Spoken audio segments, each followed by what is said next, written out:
Hello students, I am Meenakshi Biyani and welcome to my channel. आज मैं last part exercise 13.4 even तो 13.5 optional है और पिछले साल भी बेसिक मैथ्स वालों के ऑप्शनल एक्सरसाइज आई थी, तो मैं उसके जो इम्पोर्टेंट क्वेश्चन है कोशिश करूंगी आपके लिए उसका भी एक वीडियो जरूर बनाऊं। तो आज मैं पहले आपको फ्रस्टम का कॉन्सेप्ट आपका क्लियर करवा देती हूँ। क्लास 10 का मैथ्स का exercise 13.4 surface area and volume, इसमें जो फ्रस्टम ऑफ कोन वाला है इसके जो फॉर्मूले हैं वो कैसे बने पहले मैं आपको ये एक्सप्लेन करती हूँ। और फ्रस्टम होता क्या है? फ्रस्टम होता है जैसे ये कोन है, कोन को अगर आप पैरेलली ये वाला पार्ट हटा देते हो, ठीक है, कोन का ये नीचे वाला पार्ट हटा दो तो देखिए ये ऊपर जो बाल्टी या ग्लास जैसा जो बनता है इसको हम बोलते हैं फ्रस्टम ऑफ कोन। ये आगन है जो बड़ा वाला रेडियस है और नीचे की तरफ ग्लास आपने देखा होगा ऊपर से थोड़ा ज्यादा चौड़ा होता है और नीचे से कम चौड़ा होता है। तो ये ऊपर जो होता है ये बड़ा वाला रेडियस लेंगे और नीचे की तरफ हम इसका छोटा वाला रेडियस लेंगे। ये हाइट होती है यहाँ से यहाँ तक की, मतलब removing this part is the frustum of cone, ठीक है। और ये जो है मेरा ये है स्लैंट हाइट। तो आपको ये समझ में आ गया होगा बेसिकली ये होता क्या है। ये बाल्टियां, ये जो ग्लासेस होते हैं, ये होता है फ्रस्टम ऑफ कोन। अच्छा, इसका वॉल्यूम क्या होगा? वॉल्यूम मतलब यहाँ से यहाँ तक में आप कितनी चीज डाल सकते हो। अगर ग्लास है, बाल्टी है, जो भी चीज है, कैप है जो जोकर्स कैप होती है या जो फेस कैप होती है उसमें, तो वॉल्यूम होता है इसका 1/3, क्योंकि आप देख सकते हो कुछ ये सिलेंड्रिकल सभी है तो ये, और ये कोन तो है ही है क्योंकि कोन का ही ये काट के हम बनाते हैं। तो इसका फॉर्मूला याद रखने का ट्रिक ये है कि आप उसको कोन से रिलेट करो। जैसे कोन का 1/3 पाई आर स्क्वायर एच होता है ना, तो उसी तरह से 1/3 पाई एच, पर यहाँ पे दो रेडियस है, एक ऊपर और एक नीचे, इसलिए r1 का स्क्वायर प्लस r2 का square plus r1 into r2। कोन के फॉर्मूले से इसको आप याद करोगे। मैं आपको फिर से बताती हूँ, कोन का फॉर्मूला क्या होता है 1/3 पाई आर स्क्वायर एच।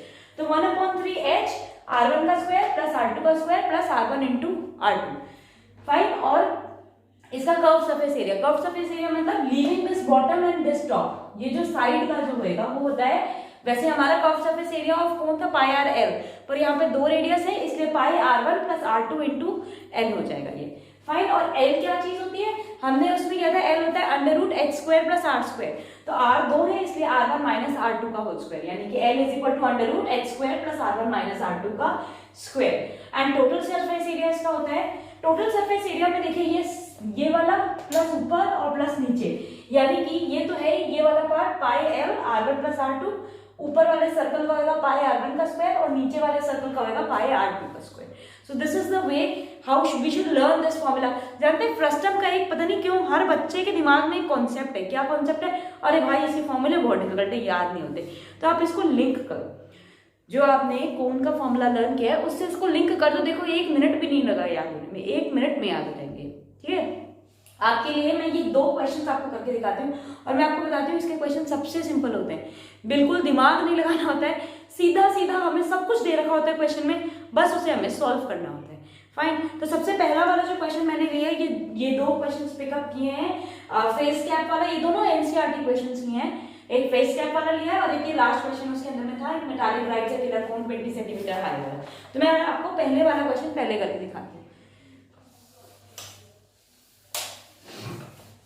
नीचे आपके दोनों क्वेश्चंस में एज इट इज रहने देती हूँ, इतनी जगह में मैं आपको सॉल्व करके दिखा दूंगी ये दोनों क्वेश्चन, ठीक है।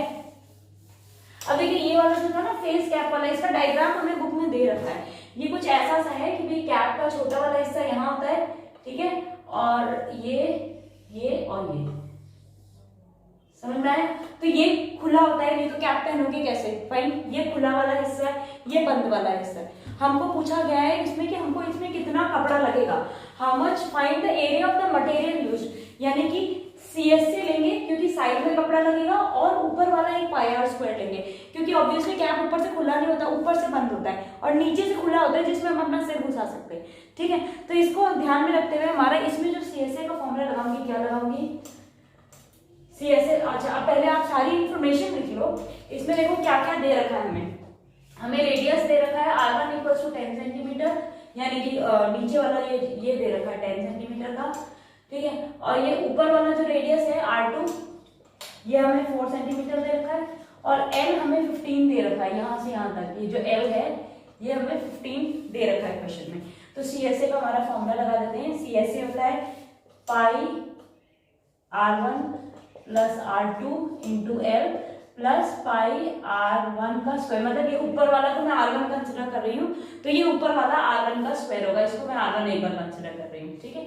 तो ये हो जाता है मेरा पाई यानी कि 22/7 R1 प्लस R2 यानी कि हमारा 10 प्लस 4 L दे रखा है 15 प्लस 22/7 इंटू आर का स्क्वायर यानी कि ऊपर वाले 4 का स्क्वायर 4 इंटू 4, इसको हम सॉल्व कर लेते हैं 22/7 इंटू 10 प्लस 4 14 इंटू 15, ये हो जाता है 15 टू 30 30 इंटू 22 660, इसको एक बार लिख लिया, प्लस इसको मैं सॉल्व करती हूँ 22/7 इंटू 16, ये डायरेक्टली नहीं होगा, मैं इसको डायरेक्टली डेसिमल्स में कन्वर्ट कर देती हूँ, ये आ जाएगा 50.29,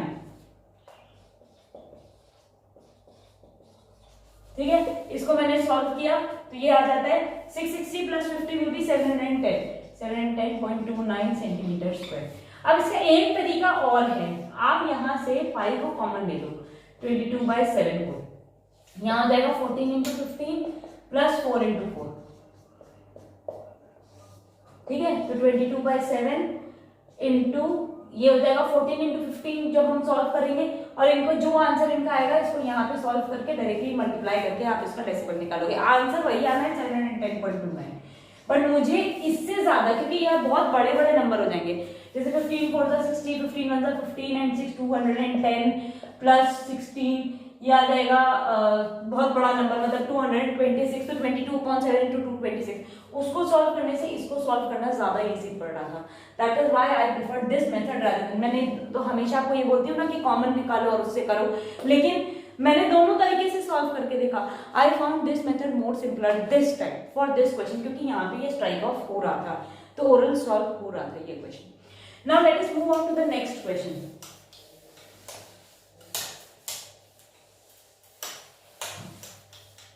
ये वाला क्वेश्चन मैंने कर दिया है, फेस गैप वाला, ठीक है। अब मैं आपको अपना अगला वाला क्वेश्चन करके दिखाती हूँ।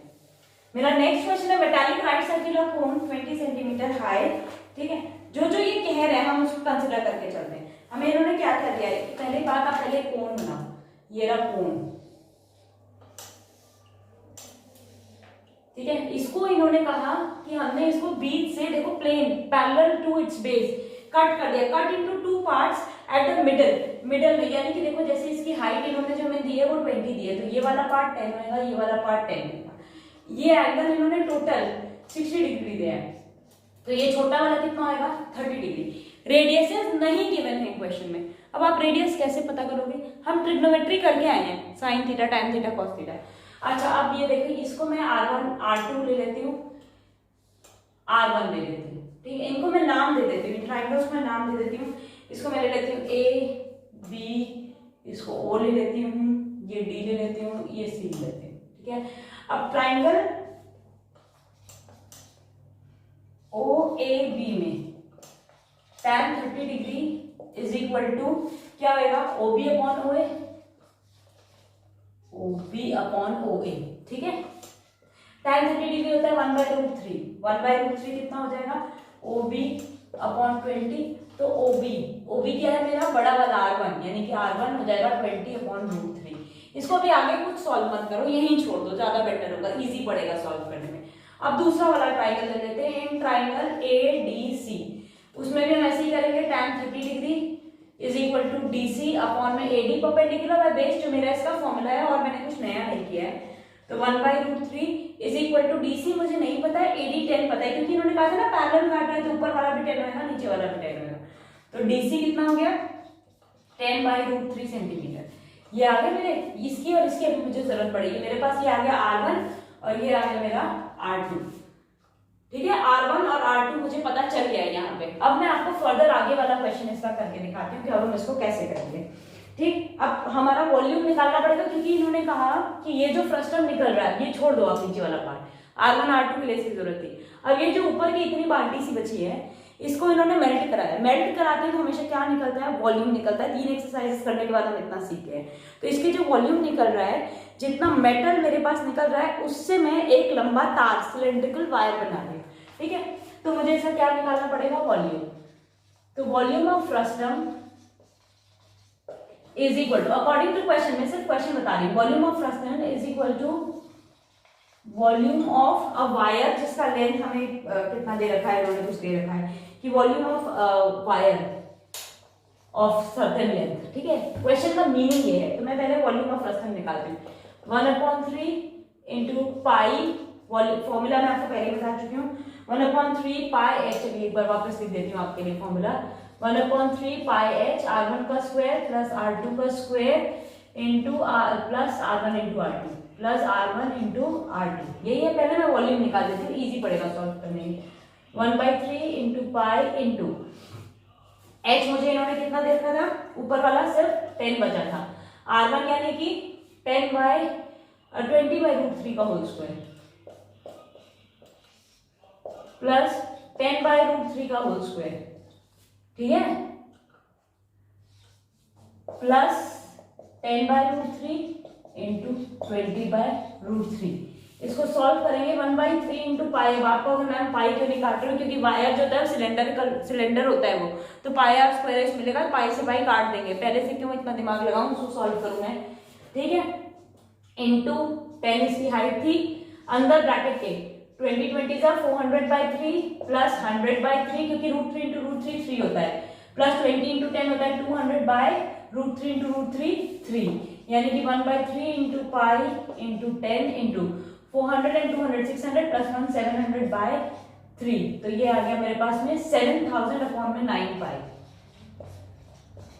ठीक है, अब मेरा जो क्वेश्चन है, जो मैंने ये स्टेटमेंट लिखा है, इसके अकॉर्डिंग मैं आपको बताती हूँ, यानी कि क्वेश्चन के अकॉर्डिंग पाई इंटू, इन्होंने हमें 1/16 डायमीटर दिया है। ये देखिए क्वेश्चन में गिवन है कि 1/16 इसका डायमीटर है, तो रेडियस कितना हो जाएगा 1/16 इंटू 2, यानी कि 1/32 सेंटीमीटर मेरा इसका रेडियस हो जाएगा। मैं इसको यहाँ पुट करूंगी, पाई इंटू आर स्क्वायर यानी कि 1/32 इंटू 1/32, एच मुझे नहीं पता, इज इक्वल टू 7000/9 पाई। समझ में आया? अब मैं पाई से पाई कट कर दूंगी, फिर एच के लिए सॉल्व करूंगी, 7000 इंटू 32 अपॉन में 9, मतलब ये दोनों क्रॉस मल्टीप्लाई करके ऊपर 9 जहां था वहीं पड़ा है। इसको डायरेक्टली आपको मल्टीप्लाई करके कट ही करना पड़ेगा, क्योंकि आप देख रहे हो कुछ भी कटेगा नहीं इसमें से, डायरेक्टली सॉल्व होएगा। तो ये सेंटीमीटर में आ रहा है, ये मेरा आ जाएगा 796,444.44 सेंटीमीटर। तो इतना बड़ा सेंटीमीटर रखने से अच्छा मैं इसको ऐसे भी लिख सकती हूँ 796,444 मीटर, तो ये इतना मीटर आ जाएगा। So this is the way we do these questions. जैसे मैंने कहा कि ये क्वेश्चन ज्यादा इजी हैं, खाली फॉर्मूले गंदे गंदे दिखते हैं, बड़े बड़े दिखते हैं, बट ऐसा ये है नहीं मुश्किल, बिल्कुल भी मुश्किल नहीं है। इनफैक्ट सीधे फॉर्मूले में पुट करना है, ठीक है। I hope this is clear. फिर भी अगर आपको कोई डाउट है, कमेंट सेक्शन में क्वेश्चन नंबर डाल दो, बुक का नाम डाल दो, मैं अपने आप ढूंढ के आपको करके दे दूंगी। And in case if you like my explanation, अगर आपको समझ में आया है सब कुछ, तो प्लीज सब्सक्राइब करना, ऐसे विजिटर की तरह आके मत जाना। वो देखो नीचे एक रेड बटन लिखा है, उस पर ना सब्सक्राइब लिखा हुआ है, उसको दबा दो, सब्सक्राइब हो जाएगा, बेल आइकन दबा दो। जैसे ही मेरे नए वीडियोस अपलोड होंगे आपको बिल्कुल पता चल जाएगा, और आप ही के लिए है ये, ज्यादा बेनिफिशियल है आपके लिए। बहुत अच्छे से मैं कोशिश करती हूँ एक्सप्लेन करने की। इन केस आपको कोई कमी नजर आती है, अगर आपको नहीं पसंद आया वीडियो तो भी कमेंट करो, और पसंद आता है तो भी कमेंट करना प्लीज प्लीज प्लीज, और सब्सक्राइब भी करना। Okay then, good bye for today.